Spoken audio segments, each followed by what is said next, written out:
Bonjour à tous et merci d'avoir pu vous libérer pour assister à la présentation de nos résultats.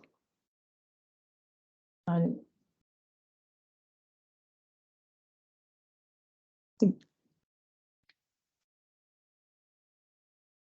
Peut-être faire un petit tour pour ceux qui ne nous connaissent pas encore. AST Group est un groupe national fort d'environ 589 collaborateurs à ce jour, qui est organisé autour de trois activités principales. La maison individuelle, avec 74 agences en propre, la promotion immobilière, donc répartie sur 4 régions, et notamment une nouvelle agence qui a ouvert en ce début d'année sur la région de Montpellier.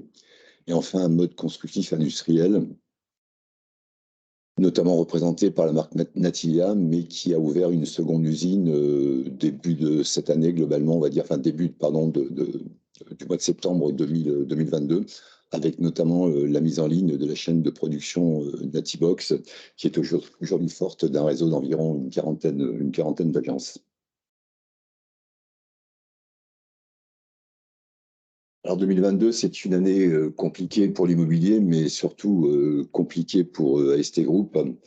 Une année qui a fortement pénalisé notre groupe en 2022 et dont les effets sont encore visibles sur 2023. Alors plusieurs éléments, on va dire, conjoncturels à ces événements, hein, des contraintes normatives qui se sont accumulées, puis l'application au 1er janvier de la norme RT 2020, conjuguée à une forte hausse des taux d'intérêt, des matériaux, pardon, et des taux d'intérêt, excusez-moi, à une forte hausse des matériaux et des coûts de l'énergie qui ont évidemment généré des fortes hausses de nos prix de revient. Suivi également sur ce début d'année d'une forte pénurie de matériaux associée à des tensions importantes sur la disponibilité de nos entreprises qui ont eu pour conséquence évidemment un allongement fort de la durée de nos chantiers et donc des décalages dans les délais de nos livraisons. Et enfin, des taux d'intérêt qui ont fortement augmenté, notamment sur le second semestre 2022, associés à une forte hausse de nos prix de vente pour suivre autant que possible la hausse de nos prix de vente, qui ont conduit à des chutes dans le neuf importantes. Nous avons souhaité, sur ce slide-là, vous donner un exemple assez précis de l'impact qu'ont eu ces différents événements sur le marché de la construction en général. Et on a pris pour exemple un terrain qui était vendu en 2020 à 83 600 €, une maison à 165 000 €. À l'époque, nos banquiers demandaient à nos clients environ 10% d'apport personnel, qui restait à un total à financer d'environ 224 000 €, avec un taux d'intérêt à 17%, ce qui représentait une mensualité d'un peu plus de 1 000 €. En 2022, ce même terrain vaut 90 300 €. Cette même maison vaut 198 900 €. L'apport personnel a augmenté de 5 points environ. Le total à financer, on reste à 245 000 €. Le taux d'intérêt est passé à 2,35. La mensualité donc évolue à 1 285 €. Voilà, ce qui fait une augmentation d'environ 31%, donc, par rapport à la mensualité précédente sur 2020. Les problématiques contractuelles, incontestablement, aujourd'hui, nous subissons les effets d'un contrat qui date de 1990 et qui est assez peu adapté à la période actuelle. Pourquoi? Parce que globalement, aujourd'hui, nos délais de chantier, nos délais administratifs plutôt, ont très largement augmenté. Alors liés à de nouvelles contraintes normatives et l'application d'un certain nombre de textes réglementaires associés à des investigations supplémentaires et quasi systématiques sur le terrain. Des hausses de prix de revient qui sont rapides avec des hausses de matériaux supérieures à 20% à peu près tout au long de l'année, qui ont un impact immédiat par contre sur le marge, puisque dès qu'on constate la hausse de notre prix de revient, en l'occurrence dès qu'on a l'information du fournisseur, notre prix de revient est immédiatement impacté. Un plan de financement qui est validé par nos clients entre 4 et 5 mois avant le démarrage du chantier, qui conduit à des difficultés importantes pour ceux-ci d'augmenter leur capacité financière et notamment pour financer l'actualisation des prix. Donc on se retrouve devant une espèce d'impasse qui finalement nous permettrait, au travers d'un BT01 qui a largement évolué sur le courant de l'année 2022, de proposer des augmentations à nos clients qui sont malheureusement dans l'incapacité pour un certain nombre d'entre eux de pouvoir financer. Et enfin, je crois que c'est là-dessus qu'il faut revenir, des problématiques structurelles. 2022 a été marqué notamment par un fort taux de turnover de nos équipes travaux, donc lié à des difficultés importantes de recrutement dans un marché plutôt de plein emploi dans la construction. qui ont eu pour conséquence une mauvaise planification de nos chantiers, ou même des fois des absences de planification de nos chantiers, qui ont en partie désorganisé donc l'avancement de ceux-ci, et notamment lié à une pénurie d'entreprises, d'une part, et d'autre part à une recherche moins systématique de nouvelles entreprises. On compte également à l'augmentation des délais, donc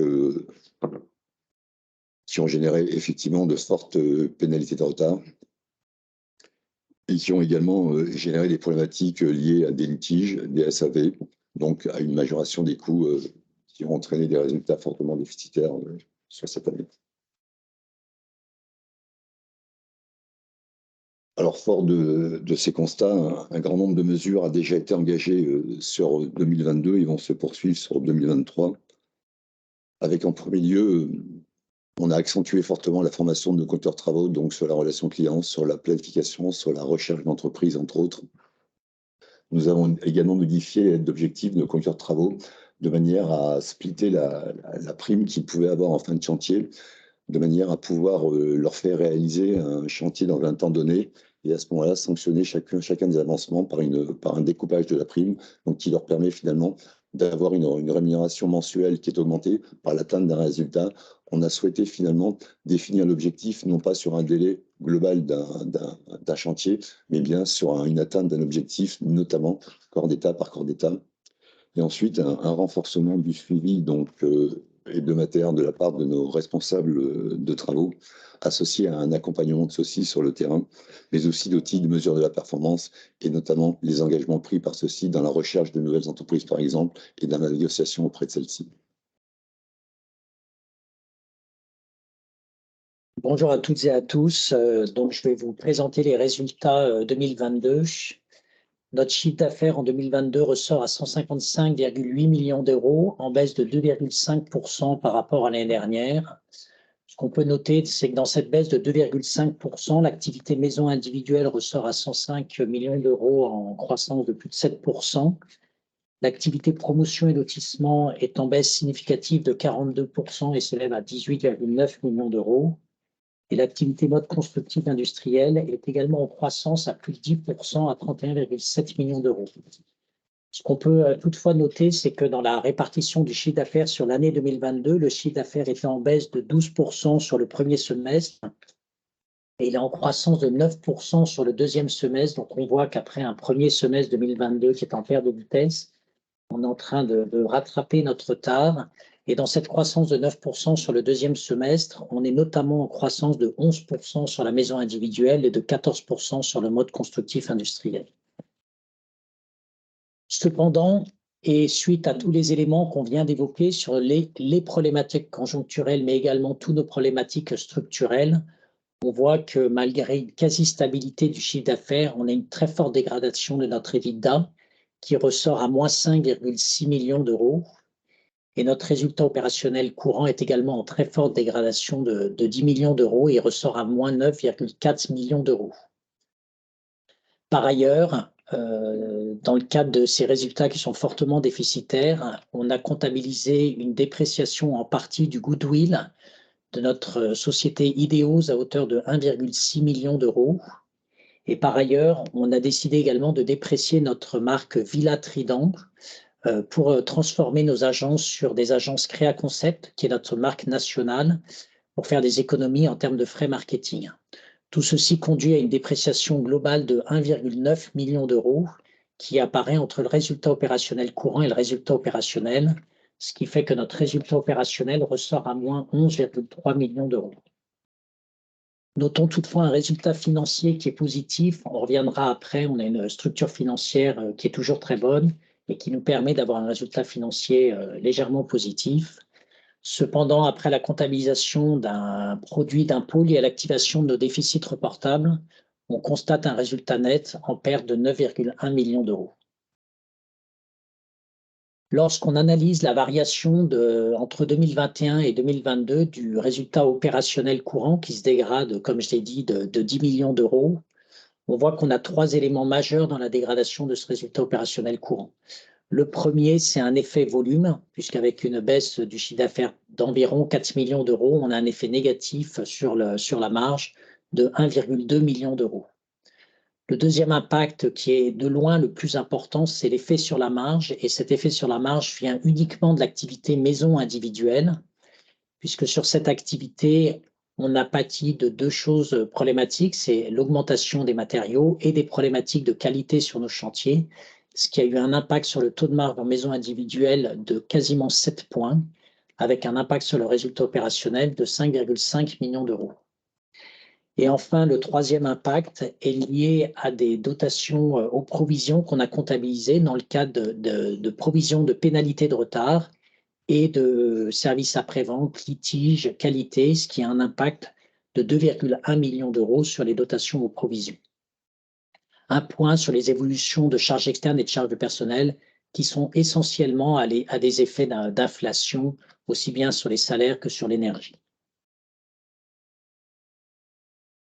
Lorsqu'on fait un point activité par activité, donc l'activité la plus touchée, c'est l'activité maison individuelle, puisque le résultat opérationnel courant est en baisse de 7,1 millions d'euros. Dans cette baisse de 7,1 millions d'euros, on a trois éléments majeurs. On a un effet volume qui est positif à hauteur de 1,7 million d'euros. Par contre, qui est complètement neutralisé par les provisions sur les pénalités de retard et le SAV à hauteur du même montant, 1,7 million d'euros, ce qui fait que la baisse à peu près de 7 millions d'euros est uniquement liée à la dégradation des marges sur nos chantiers en maison individuelle. Sur l'activité promotion et lotissement, le résultat est en baisse de 1,1 million d'euros et cette baisse est essentiellement liée à la baisse du chiffre d'affaires.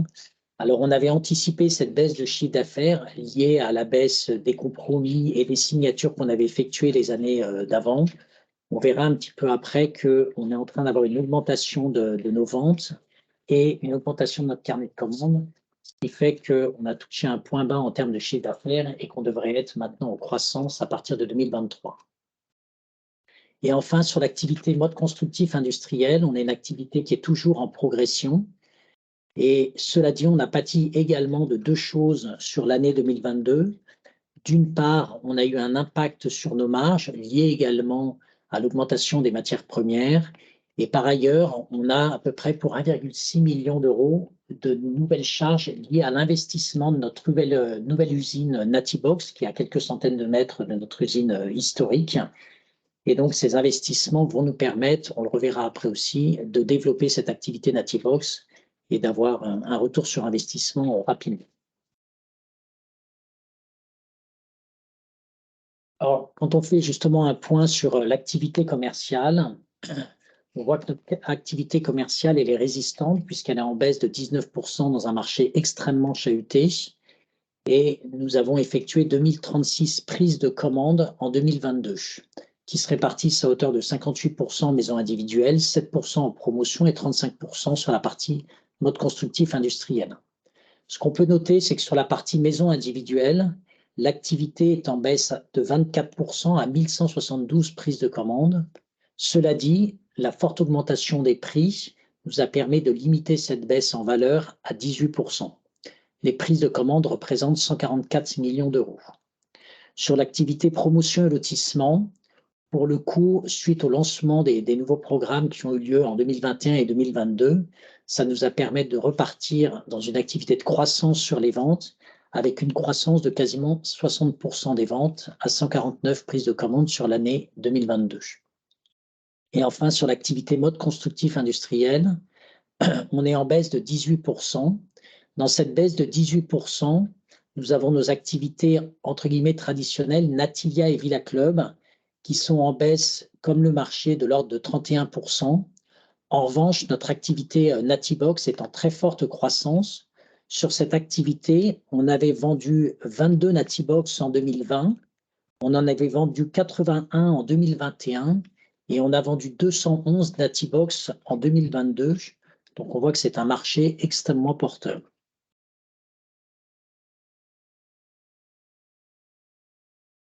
Donc, cette performance commerciale qui est plutôt meilleure que le marché en 2022 nous permet d'avoir un carnet de commandes qui est en croissance.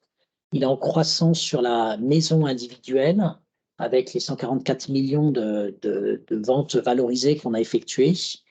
Il est en croissance sur l'activité promotion et lotissement et il est quasiment stable sur l'activité mode constructif industriel. Un point sur notre situation financière qui est toujours très bonne. Ce qu'on peut noter dans les éléments majeurs entre 2021 et 2022, d'une part, si vous prenez la ligne goodwill et autres immobiliers incorporels, on voit qu'il y a une baisse d'un petit peu moins de 2 millions. Ça correspond à ce que j'ai dit tout à l'heure, à savoir la dépréciation d'une partie du goodwill d'Ideos et de la marque Villa Trident. Le deuxième élément à noter, c'est la ligne stock et créances clients qui est en croissance de 7 millions d'euros. Dans cette croissance de 7 millions d'euros, on a une croissance des créances clients de 2 millions d'euros qui est liée à la bonne activité sur les derniers mois et à une augmentation de nos stocks qui se transformeront pour les opérations de promotion, parce que nos stocks ne sont que des opérations de promotion. Le troisième point à noter, c'est l'augmentation de nos provisions pour risques et charges. Elle s'élève à 13,6 millions d'euros et l'augmentation correspond essentiellement à ce que j'indiquais tout à l'heure, à hauteur d'un peu plus de 2 millions de provisions pour pénalité de retard et services après-vente. Et enfin, le dernier élément, c'est notre trésorerie qui s'élève à 29,1 millions d'euros, à mettre en comparatif avec la dette financière de 21,6 millions d'euros. Je note qu'on a 6,2 millions d'euros d'obligations locatives, mais notre endettement net hors IFRS 16, donc hors obligations locatives, est toujours négatif et s'élève à moins 7,5 millions d'euros. On peut voir en termes d'évolution de la trésorerie entre 2021 et 2022, donc on passe de 37,7 à 29,1, soit une baisse d'un peu plus de 8 millions d'euros. Et dans cette baisse de 8 millions d'euros, les flux d'activité ont un impact négatif de 4,2 millions d'euros. On note cependant que la CAF résiste plutôt bien à moins 2,2 millions d'euros. On a un impact sur la variation du BFR qui est essentiellement lié à l'augmentation de nos stocks pour l'activité promotion. On a un flux d'investissement négatif de 1,3 million d'euros qui correspond aux investissements dans notre nouvelle usine pour les POBI, pour les modules Nativox. Et enfin, on a des flux de financement de 3,2 millions d'euros qui correspondent également à des remboursements d'emprunts et notamment nos remboursements d'emprunts corporate.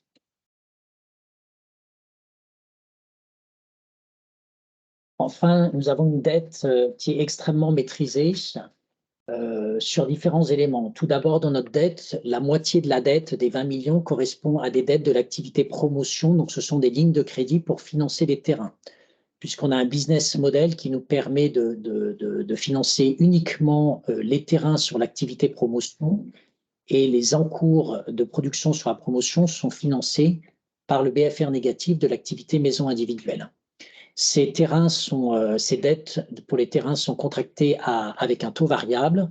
Cela dit, le risque de liquidité est extrêmement limité puisqu'ils sont remboursés en fonction de l'avancement des programmes. L'autre moitié de la dette correspond à la dette corporate suite à nos acquisitions des PLE Ideos et à nos investissements chez POBI. Et cette dette est à 100% à taux fixe. Une partie de la dette était à taux variable et nous avions basculé cette dette à taux fixe l'année dernière en anticipant l'augmentation des taux à travers le contrat d'un swap de taux. Nos covenants financiers sont respectés sur les deux critères, à savoir le leverage et le gearing. Et enfin, on a un gearing négatif de moins 5% et de moins 27% si on tient compte, si on ne tient pas compte de la dette IFRS 16.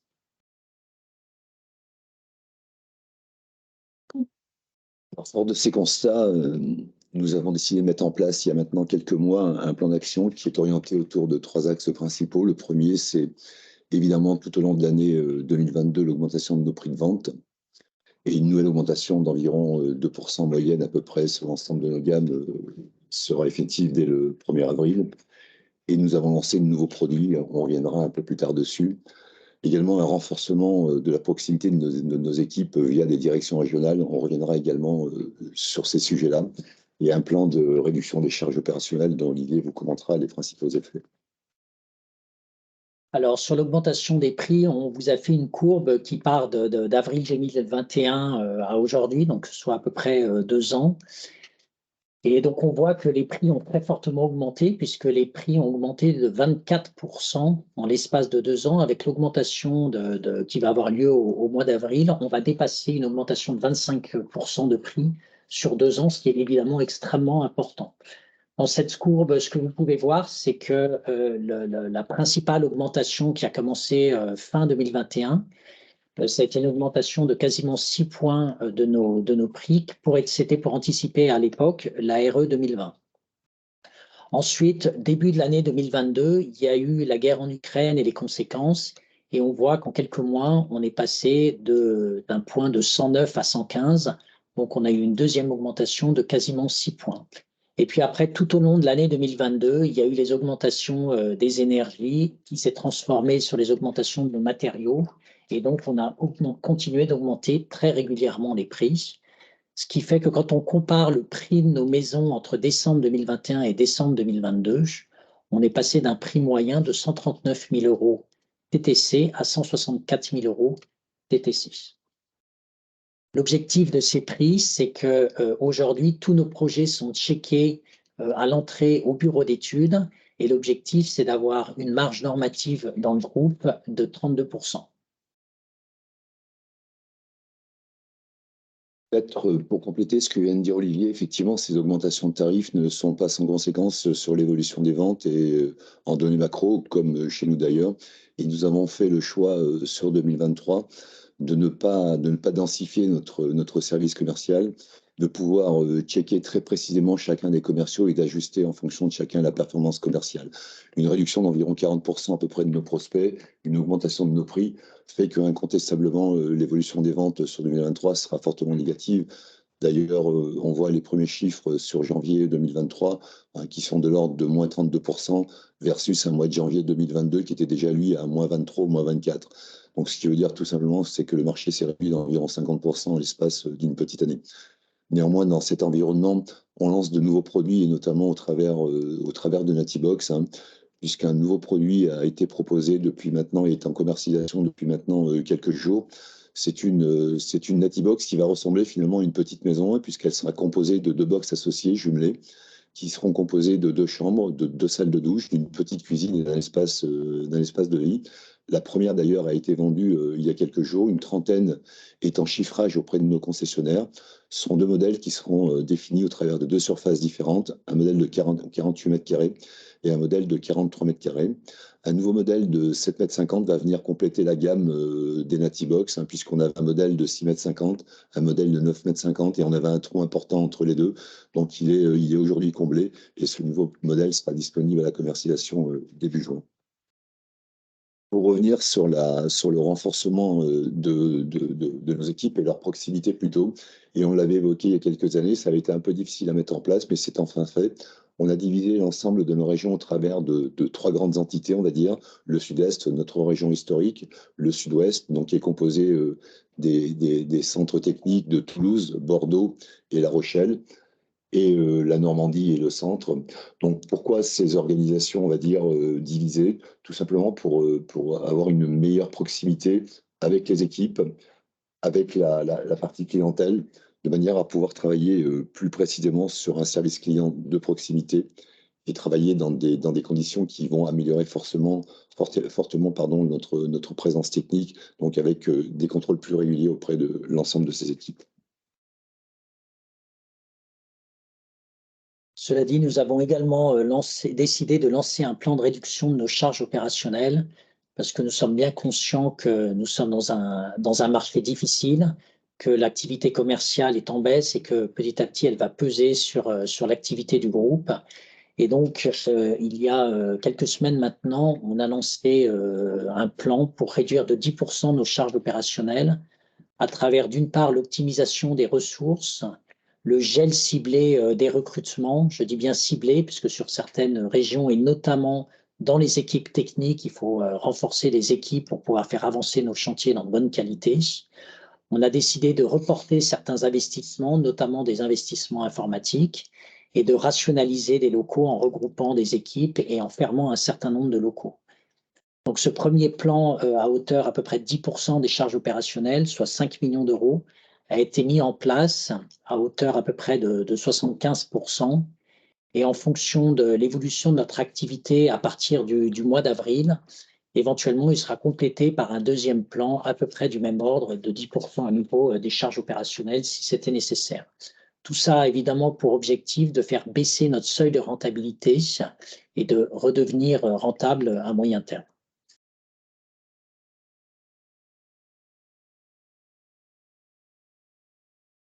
Alors notre groupe traverse effectivement depuis 18 mois une profonde crise structurelle et on l'a évoqué longuement et on agit fortement dessus, mais qui s'est évidemment amplifiée avec les problématiques conjoncturelles qu'on subit tous aujourd'hui.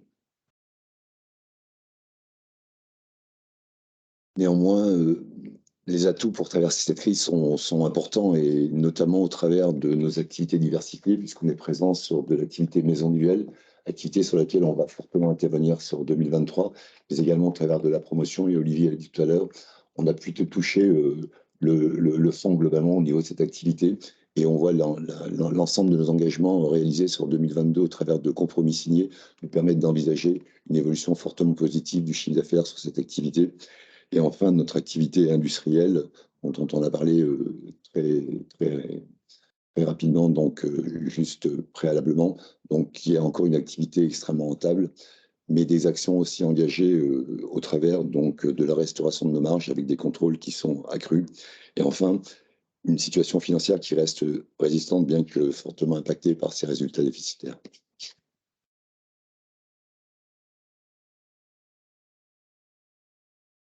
Merci de votre attention. Je voudrais finalement vous présenter à tous ainsi qu'à l'ensemble de nos partenaires toutes nos excuses pour ces résultats qui sont extrêmement dégradés.